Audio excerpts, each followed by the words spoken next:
In today's video, we will be testing out the brand new OTS submachine gun that just dropped in Cold War multiplayer and zombies and even Warzone on Modern Warfare. We will be testing this weapon out specifically in the zombie game mode as we are a zombies YouTube channel, and also I feel like getting a better understanding if this is worth your time unlocking is better on zombies, since I'm pretty sure it's broken in Warzone and multiplayer right now. As always guys, be sure to subscribe. We are on the road to 25,000 subscribers if you're new here, and we are getting closer and closer with each day, which is absolutely mind-blowing. So thank you so much if you do subscribe, and even if you are just watching this video, be sure to drop a like on the video as that does even help it out even more. Let's aim for 250 likes on this one. And last thing is, be sure to join our Discord server. Link is down in the description like in every other video that we do. If you want to perhaps maybe find some people to help you out with unlocking of this weapon, or play some Mauer Der Toten or any other game mode, that is a great place to find new people and even updates on my YouTube channel. But without further ado guys, let's get right into the video. So the first thing I need to mention is that I didn't unlock this weapon myself through the challenges because it is a painful thing to do, and I will try to explain to you if it's worth your time or not to go through those painful challenges. Now I did purchase the pack that is in the shop right now for 1,200 COD points, and I did specifically use the attachments that came with it. I didn't use any new ones, and I did take off the suppressor that is on it. Now another thing that we started doing with this review series is I let you hear what this weapon sounds like when it's not pack-a-punched and how it sounds when it reloads, and then when it sounds like when it is pack-a-punched and when it reloads then. So now I will play that for you.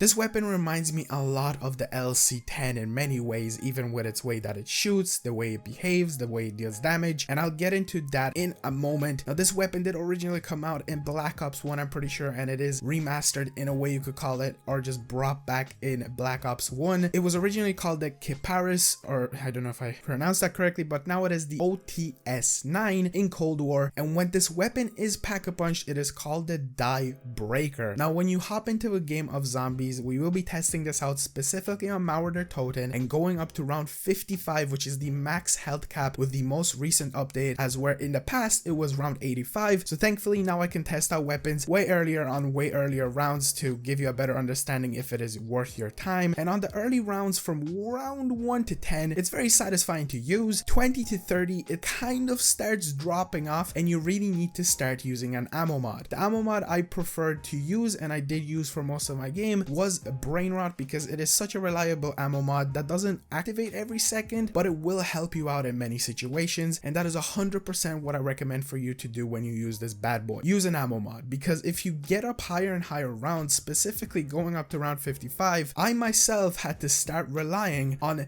different types of alternatives to deal damage. I tried my best to use this as much as I could for going up to round 55, but I had to start using the War Machine, the Wonder Weapon on Mauer Der Toten, the new LT Casimir, I'm pretty sure they're called, or the Gershes on Mauer Der Toten, my Ring of Fire, and even sometimes Klaus, which is on this map, because it does get so chaotic with all of the elites on this, and the weapon itself cannot handle it. I did end up going up to round 55 with it being fully pack-a-punch to level 3, having brain rot, and being gold rarity, and honestly on round 55 it feels like a bullet sponge. It is definitely not a weapon that you would want to use for high rounds if you're a person who just wants to go for a high round and is deciding on what weapon to use. You definitely have better alternatives, like for example if you're looking for a good submachine gun, the PPSH is great for high rounding, just the PPSH in my opinion. Again, I will go back to something that I mentioned earlier, and that it's definitely very similar to the LC10 in the game with its ammo ammo capacity, with its fire rate, with the way it sounds nearly, with the way it behaves when it's pack-a-punch, with the way it behaves on high rounds. This just feels like a carbon copy in a way of the LC10, and I know it's not, but it just feels like it. Unfortunately, I wasn't able to go past round 55 because when I got up to that round, I decided to walk around and use this weapon specifically, and I wasn't being very smart about it, and I ended up going down. But here's a better understanding of what it behaves like on this round. Now, to answer the big question if it's worth your time unlocking, no.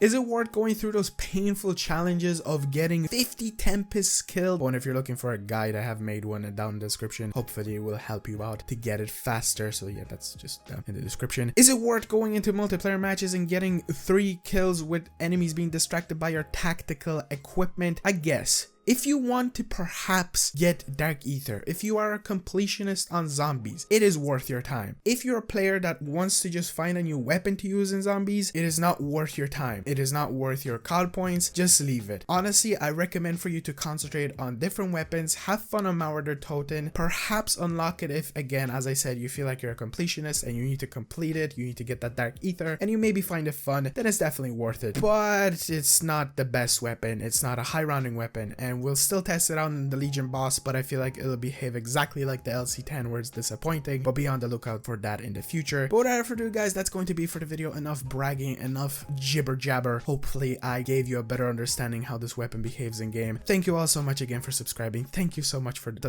love and support. It really motivates me to keep going, and we got this. Mauer Der Toten just dropped streams, videos left and right, and I'll see you all in the next one. Peace out.